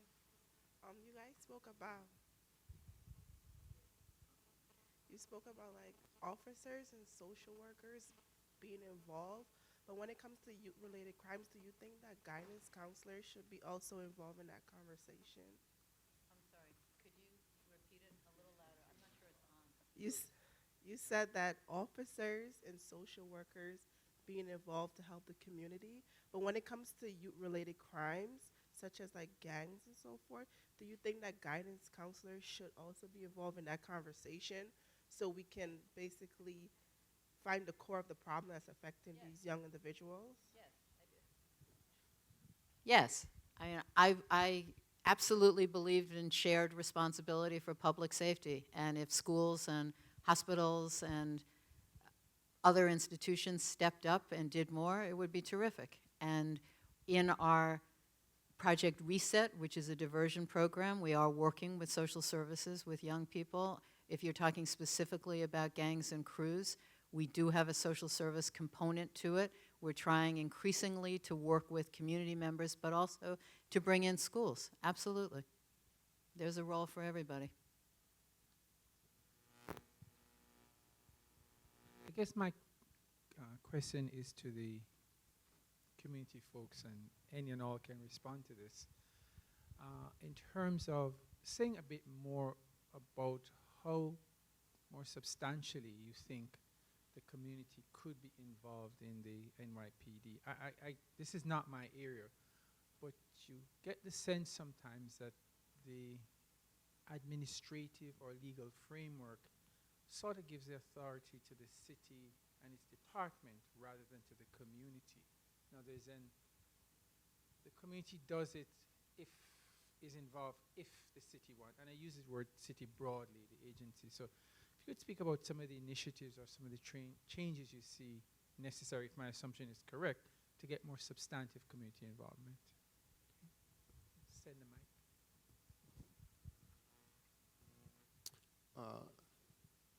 So I'm trying to like decipher and flesh out the question. So there's a couple of things I think. Well, when I mentioned the project I was working on the Soros Fellowship, the Child Safe Zones, I actually have a model, you can go on the website, a logic model particularly hyper-focusing on blocks within those neighborhoods that I mentioned, Crown Heights, Brownsville, and East New York. Focus on blocks that have the most infamous for having crimes, violent crimes particularly, and looking at ways to, on each block, to differently resource the block. So whether that's looking like in terms of what social services, from engaging with the folks on that block first of all and seeing what they need, not somebody coming in and telling them what you should put there. What's necessary on those blocks, whether it be from specific social services necessary on that block to even looking at more innovative ways to think of how we can provide microloans and microfinance for folks on those blocks who have entrepreneurial endeavors and spirits. And looking to engage, I always say, those people who are on the corner, who are engaging in counterproductive activities to the people that's calling the police on them from the windows, and engaging those folks together to sort of like look at ways to differently resource those communities. But it's in thinking about, I think the question that the young lady had mentioned, had addressed earlier to Commissioner Herman, in the conversation around gang folks and the problems with gang folks. Well, we're having this conversation about, I think it's reimagining, right? And I'm thinking like, well, how can we reimagine having folks who are involved in these street organizations and playing a role in the upliftment in their communities? There are examples that exist, right? So even within the cure violence models, but there are folks who are known gang members. But just recently, I should say, I'm sure folks here in the audience are familiar with the sad, tragic homicide of the 16-year-old boy in Brooklyn on Flatbush Avenue about 3 weeks ago, 2-3 weeks ago. And then just 2 days after it, I was involved with a community gathering right at the corner where it happened. And the person that organized the community gathering was a person who runs a cure violence site in Flatbush, but he's also a blood. And he knows it, he doesn't hide it, he doesn't say I'm not, he hasn't dropped his flag or anything like that. And he had a bunch of young folks, they call them YGs, young folks who are part of his youth program. They're not necessarily gang members, but they're young folks that he engages in community. And then he had other folks who are Bloods and Crips speak at the rally in terms of like how folks who are involved in these communities, who are involved in these organizations, street organizations, have a particular role to play in the upliftment in this community. So that is something, to me, that I wish I had videotaped. I wish there was at least one news camera out there to take it. But it kind of shows this. One is we see, and even in terms of how we just address the questions to the person on the panels, law enforcement, we see the job of uplifting and empowering our communities in one myopic way, and that is police. We're not saying that police are unnecessary. That is not part of this conversation. We're saying that we need to rethink how we engage people within these communities to sort of create the neighborhoods that they want. Because ultimately it's this. Those folks who are engaged in those activities in these street corners, on these project hallways, weren't born that way. Right? So when I had mentioned, and there's a series of trauma, as Adoka mentioned, that folks have experienced, whether it be trauma in their homes and whatnot, but it's also a trauma from experienced violence and observing violence from people who are there to protect them, right? So I had mentioned the experience when, just 2 weeks ago, 36 years old, went out 2 months ago, I should say, when police, I had a negative interaction with the police, but that wasn't the first time, just the most recent time, right? I can speak to when I was 16 years old with my little 9-year-old nephew, and the police stopped us and asked me, was I carrying any guns or weapons, guns or drugs on me? And I was like, well, I'm with my little nephew. Like, what are we doing here? And we just got off the bus, literally got off the bus. And they said to us, well, where do you live? And I said, on that block. And they said, well, let me see you go in that building. So that happened to me at 16, 17 years old, right? But, and so and in many cases, it sort of informed my perspective and relationship with law enforcement. That was one of animus and hostility and distrust. That's just me. I think that when we have these conversations around how do we improve the communities that we're in, as Commissioner Herman mentioned, we are at an opportune time. Community violence is at an all-time low, despite what you mean, it's despite the rhetoric, right? Community on police violence is on an all-time low, despite the rhetoric, right? We are at an opportune time at this space to really rethink how we improve the conditions within our community. Because it's not so much how do we police our communities better, it's how do we improve the conditions within our communities better. Because then in that sense, we're sort of like, we're looking at our neighborhoods differently. And as I said in my opening presentation, it exists in this city. It literally exists. I just think that we just sort of see particular neighborhoods, and you can think of a neighborhood not near you, Harlem, South Jamaica, Queens, South Bronx, whatever it is, and we see these neighborhoods as sort of like the only way to deal with these communities is to find ways to police them more and better, or to police them better, I should say. Not police them more, but police them better in terms of the euphemistic language you may use. I'm just trying to absorb everything. I wouldn't necessarily agree that really that the violence between community members and cops are at all-time low, but I think, statistically, anecdotally, I think it's a little different. It's the same way folks say, stop, question first, that's over, or the numbers are down, and in reality, if the numbers are down, the people that they're still stopping disproportionately are the same people they were stopping when the numbers were still high, right? So if we want to talk numbers, or in theory, or in anecdotal stories, I think in order to involve the community, there has to be a space for community members to sit and actually feel safe, right? We've talked about what it can look like to have police and community members at the same table. The community doesn't feel safe to do it, right? So kind of like figuring out, A, how do we open those doors and have to have those conversations, and then B, how do we have them in a way that folks feel safe, folks feel valued, and that their words and that their stories are going to be taken actually into thought when thinking about things that are differently. Some things that we do now, at least I do now with the young people I work with. I run like know your right trainings about what it means to have an encounter with a police officer. What you're supposed to do, what you cannot do, misconceptions and realities. And really trying to, because for us it's more about protecting ourselves and protecting ourselves as community members versus having any other kind of institutions or entities kind of harbor over that.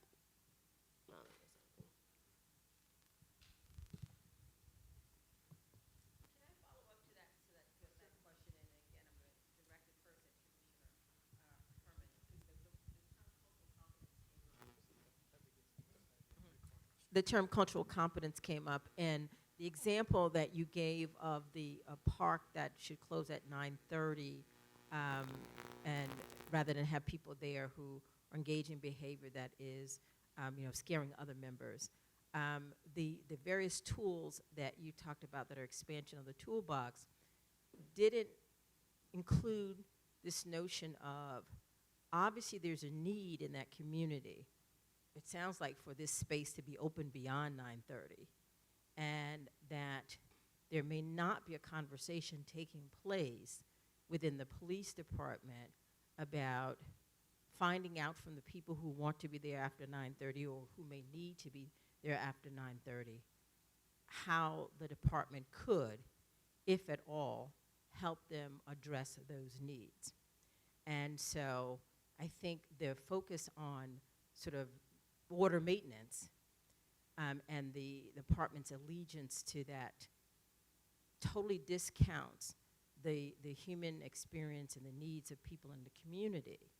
And do you see a way that you may either learn from other police departments, but I think the community people would say you need to find out from members of the community why it is that people are there after 9:30, what they are trying to achieve for themselves, and how they can receive the services that they need to address whatever that need is, as opposed to identify that as a problem that the police department has to address. And so I guess the question is it possible, given that so much of the decision-making in the NYPD is led by the police department, as opposed to sort of sharing equal power with community members? Because it's one thing to invite the community in, it's another thing to allow the community to make some decisions are there efforts afoot to let the community lead in the decision making about how various neighborhoods, each individual neighborhood will be policed or engage with the police? So I'll answer in two ways. First, there are two kinds of images in your mind, I think, when you say, here's a park that's supposed to close at 9:30. So it's a park with a sign that says supposed to close at 9:30. Like every park in the city has a curfew. Some are 9:30, some are midnight, some are whatever. You can either imagine that the local community is in the park and they're enjoying the park, and then you have the image that you imagined, that there's law-abiding citizens who are playing music or dancing or picnicking or doing whatever. And we have situations all over the east and the west side of Manhattan and Brooklyn and the Bronx where people are picnicking and engaged in law-abiding, fun, social activities that may extend beyond a curfew, and you've got negotiation with cops all up and down, all over the city. And then you have another image where the law-abiding, social, positive activities in some places are not happening after that curfew. It's drug sales and use. It's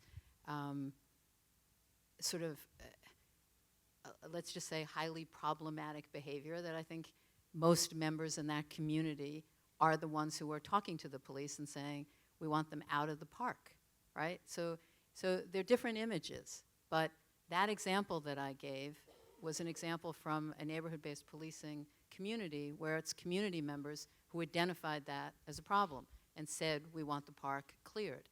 So who's the community? Is it who speaks to the police? Is it who gets there? How do you organize meetings? How do you make sure that you're hearing a variety of voices? That's why these officers are off 911 so that they can do that kind of discourse with community members and find out what's going on and what's possible. So that's the first answer. There are different, there are lots of ways to engage in this, but trying to think of the second thing that you said that I was going to address. I think the neighborhood-based policing precincts are heavily involved in community-generated issues of public safety. Most police precincts are more often than not 911 oriented or crisis oriented. These police precincts will have, certainly they're gonna have 911 too, and I don't think you want that to go away, but they're gonna have officers who can more frequently spend time talking to people about what are the enduring problems, or what are the other issues that are bothering you that you need help with.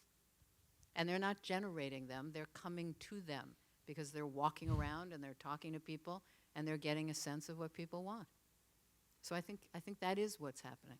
I think that the problem is that there's a set of values that seems to be being imposed on people, and the conditions that the community members have been talking about is that people in certain conditions, they may not have the same set of values that are the values of the business owners, the homeowners, the people who go to church, and the people who are employed. That doesn't make them any less members of the community. So I guess there's still this really important question about how the voices of the people who don't fall into those four groups are being, one, incorporated into the decision making, and what, if any, power the unemployed, the non-church goers, the non-business owners, and the non-homeowners are allowed to have in the decision making about policing. I think it's a challenge with policing as it is in any other system. What power do they have in healthcare? What power do they have in education? How do you get voices that are typically not heard and don't feel welcome to feel welcome and to feel heard? And how do you listen to them? And you have to create the space to do that. And that is our challenge, and that's what we're working towards. I'm not gonna say we're there yet, but we are absolutely working towards that. So I think you want us working towards that. And that's when I said, we need everybody's help to do that. We do have structural problems. We do have issues of power imbalance.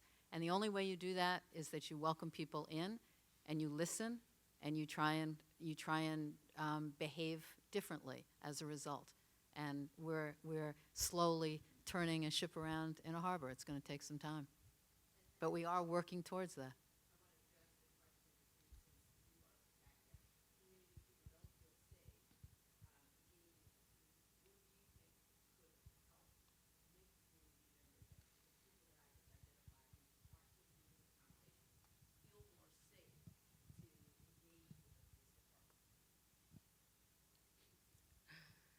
That is a very, like, if I had that answer. I mean, I'm not 100% sure, to be honest. I think the first thing is really locating those people, right? Because I feel like when you think about those folks in certain communities, they have this image, right? For us, we know they're the first wave of bodies that are fed into the prison system, for instance, right? For others, they're labeled, so many labels. I think it takes going into communities and really looking for these folks, listening to their stories, and actually envisioning what it can look like, and educate ourselves and educate each other, and have a lot of healing spaces. And the work we do, it takes a lot to heal from things that go on, right? And I think it deals with that, as well as even something as simple as like a community board, right? Let's say there's a board, but the positions are folks who aren't homeowners or churchgoers or whatever, and that have some kind of decision-making power. I think even that would be a start, right? Because there is value, right? Your experiences are valued. What you're thinking about is valued. And I think it just starts with finding those folks first, educating ourselves and each other, creating that safe space, and really envisioning long-term, short-term, what it could look like, creating these strategies and these initiatives with the people who are they're meant for it. It doesn't make sense to have a table and creating initiatives for folks who will be directly impacted if they're not there to say whether or not it's going to work for them, So I think it starts with like baby steps and starting that way.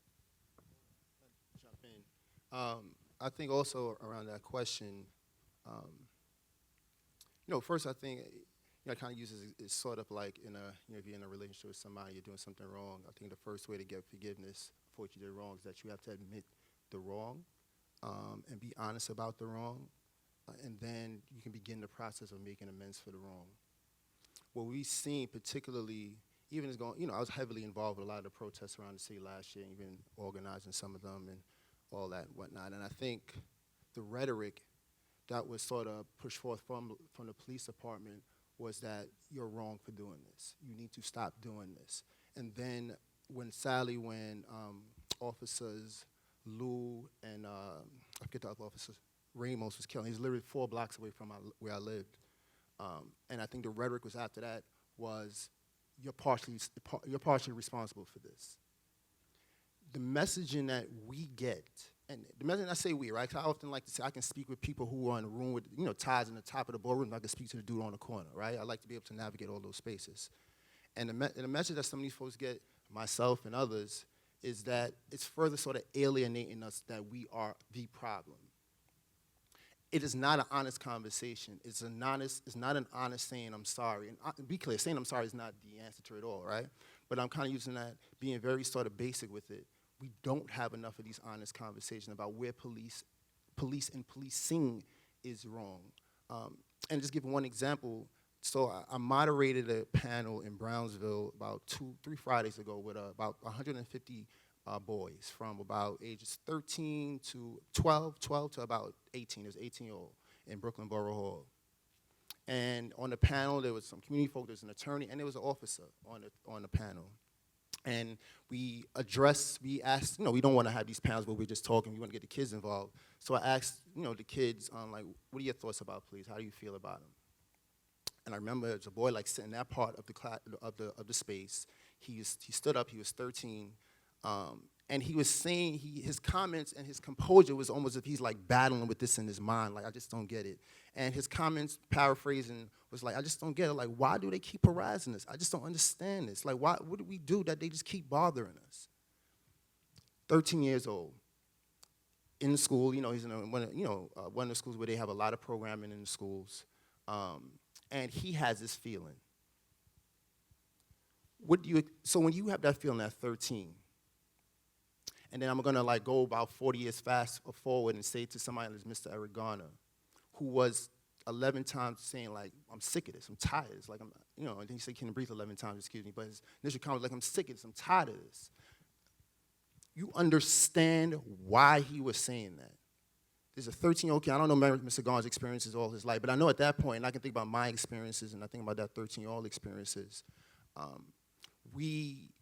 people are literally tired of it. And not only tired of it, they're scared of it. And it's the sisters, me, Adoka, like, the mere presence, sadly, because of this history of trauma, makes people scared to talk to you on a human level. And then also on the cops, or for the cops, it also puts them in a position where they don't want to talk to you also, right?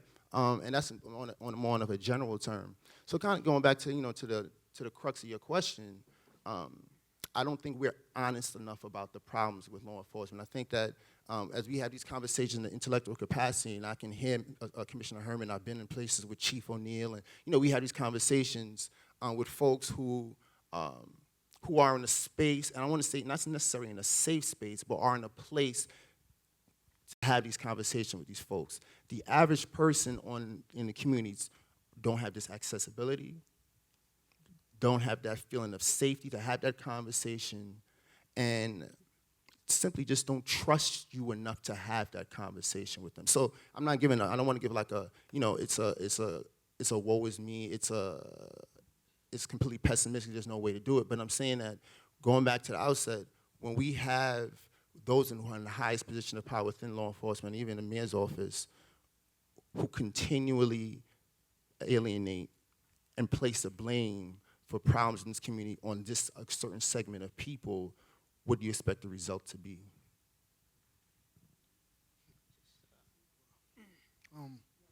Yeah, I just wanted to add a few comments. So I think, communities, I know for me, like my sort of natural instinct is to protect myself by sort of taking on this, us versus them kind of attitude. And I think that, we do it as communities, and I think the police department does it also, towards communities. And I think that, part of the issue there is that there is sort of this, like, devaluing of, of perspectives. Like, there's a devaluing of the community perspective. There's a devaluing of sort of enforcement and what the police bring to the table. One of the things that I find interesting, whenever, there's a death in the police department, and, obviously, like, I think that's a serious thing, and I certainly feel for the families of officers who are lost in the line of duty. But I also find it interesting that as a society and as a media, we make that officer automatically into a hero. But, someone like Eric Gardner, for example, is seen as, someone who was doing something wrong. He wasn't a valuable person to society. He was, selling cigarettes illegally, that kind of thing. I think the narrative needs to change in terms of the value of people's lives in communities. Officers certainly take on a lot of risk in their, in the work that they do. But I think, people in the community are also taking on risks, every day. Officers want to get home to their families, so do I, and so do all of us.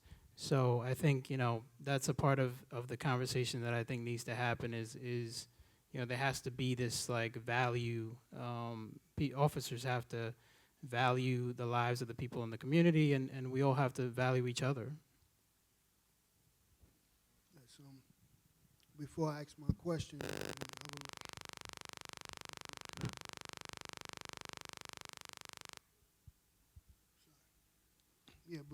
before I ask my question, I would like to say that we do need policing in the community, and half of the blame is our fault because our people do make mistakes.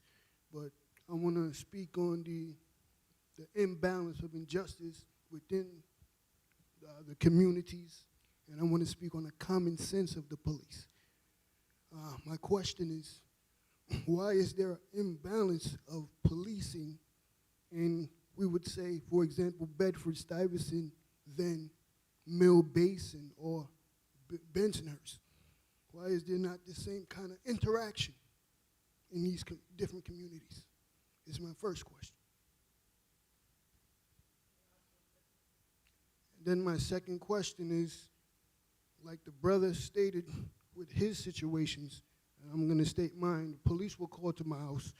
They said, oh, you're trespassing. I said, no, I'm not trespassing. Here's the paperwork for the house. Okay, everything checks out. Is this your vehicle? Yes, this is my vehicle. Give them the paperwork, everything checks out. They say arrest him anyway. So my question is, why? What is your premise in saying arrest him anyway when the paperwork checks out? So this is what I put forth to everybody. If you have the answers to these questions, answer it, because it's not just our fault.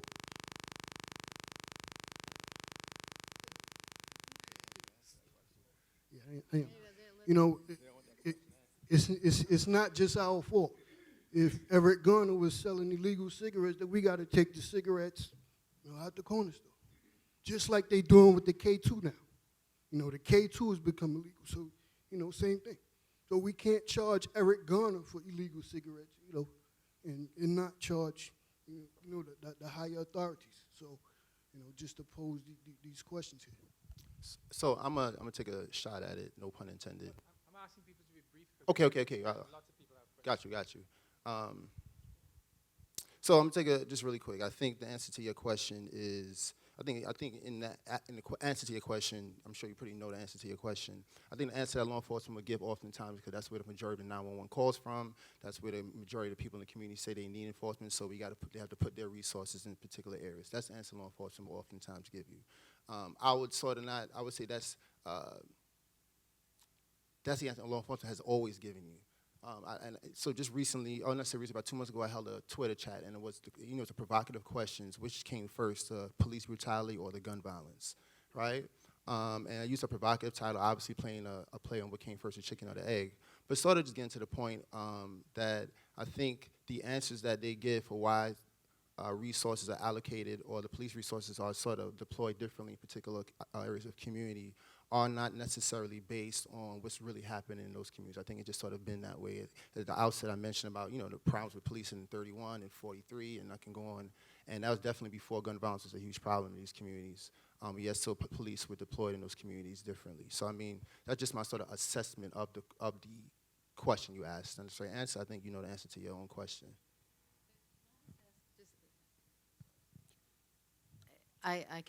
Does that mean that you don't think it's true that there are more 911 calls? We can talk about how police react differently in different places, but does that mean you don't think it's true that there are more 911 calls from poor communities of color than there are from other communities? Well, I think that we start that question differently. So many poor black and brown communities only understand that the only option they have to deal with the problems that they have in their neighborhood is police. That's the only thing that we see as an option for many of us. I think in different communities, more middle class, whiter communities, they have resources in which they can deal with their problems differently. So yes, we would call 911 more often, but it's not necessarily, as I wanted to sort of address the question from a place before that.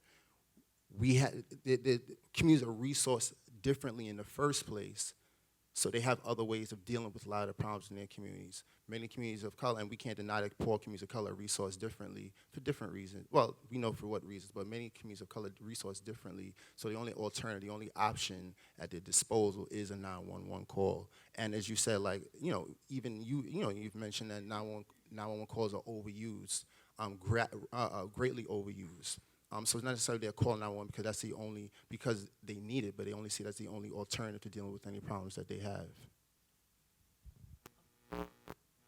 You spoke, Professor Stoudt had spoken to this, where what we see happening across the board is that what used to be public service issues, what used to be public health issues, what become educational issues are becoming criminalized.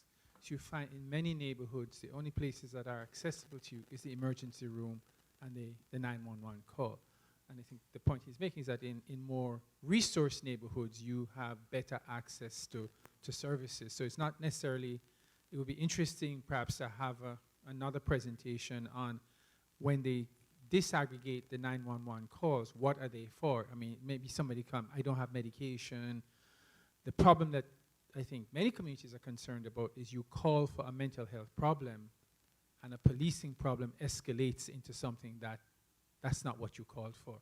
And that's what happens when the police are unwittingly and sometimes wittingly criminalizing things that ought not to be criminalized. And we haven't gotten into this today, and maybe we're going to do a conference where we can just talk about, Professor Stoudt raises that maybe the focus of the police needs to be narrowed, and the use of social work and other issues. We saw that unfortunate incident in the high school with a young woman that should not have been a policing issue. So there's a whole level of thinking which we're kind of not surfacing here today, and this is probably not the panel to do it, but where these systemic issues really have to be looked at. And I hope in your classes you raise these issues, because if we buy into the thing that everything is a police issue, then we're just setting up the police and the community that way.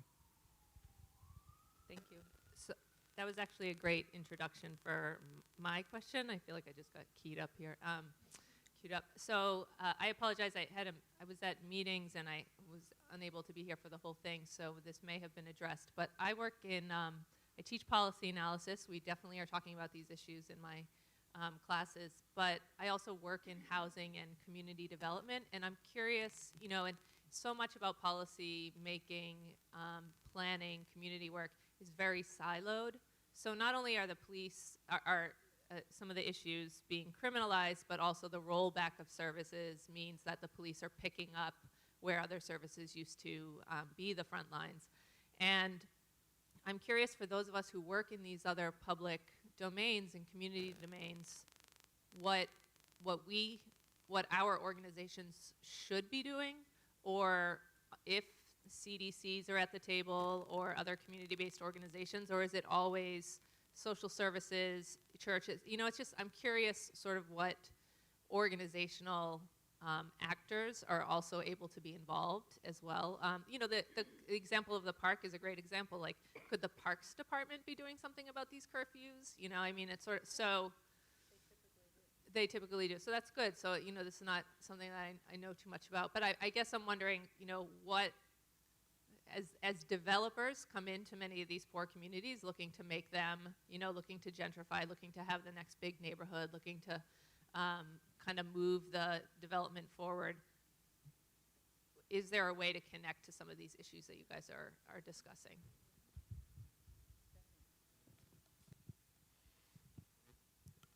So in another lifetime, I worked in community development, and I worked with CDCs around the country, and I used to do an exercise about what the CDCs thought were the biggest social problems they were facing in their communities. And as you know, CDCs are wonderful organizations because they see their mission as ever expanding to address anything wrong in their community, right? You build the units of housing, and then how do you make it a strong community? So they have employment, they have social services, some of them deal with healthcare, they go all over. So I would do this exercise with CDCs, and I would say, what are you facing now? What are the top 10 problems in your community? And it would be housing, of course, right? And then it would be employment, and it would be crime, and it would be healthcare, and it would be education, and the ones that you expect. And then I would say, okay, who's responsible for these things? And there were always multiple parties who were responsible for each of the categories. The CDCs always felt that they had a strong role in each of them, and then there were other parties as well. And this was late 90s when I said crime, who's responsible for crime? The answer was police. And my job then, not working from the police department, was to say, no, you have a role in community safety. This is about public safety. It's shared responsibility. Let's think about how you can engage in CPTED practices. Let's think about how you can help clean up that park so that it can be a place where everybody can play. Let's think about why the community isn't safe. But it's an education of all parties. So I don't think that it's just the police think that they're the only ones responsible for public safety. I think it's, as other panelists have said, it's in our culture that that's who we tend to turn to. And like these other categories, realizing that it's shared responsibility, we have to start having the same reaction for public safety. And I don't think that it will start by narrowing the role of police. I think it will start by expanding the role of other sectors. That is how to do it. You're not going to convince people, don't call 911 now, even though you think it's a crisis. You need to expand the role of other parties so that that crisis doesn't come up. And yes, are they welcome? Are CDCs welcome at the table? Absolutely. Are we talking to CDCs? Yes. And I'd like to do that more.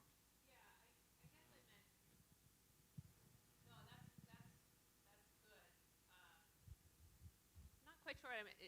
Thank you. It just feels. I actually didn't mean to put the blame on him. I was more sort of curious, like, when you're doing, especially for those of you who are working directly in the community, do you feel like you said, we know that other neighborhoods are not. There's disparities in resources. Community boards are overpopulated by homeowners, older white homeowners, oftentimes in some communities, et cetera. And so, do you feel that there is a range of kind of community entities that you can work with, or that it has to sort of always start with just maybe youth activist organizations or church-based organizations, or I'm sort of like I don't know the sphere of kind of social services and social sector once you get out of housing and jobs, but housing and jobs and like wages and all of those issues should be connected to this broader conversation. So, is it happening, I guess?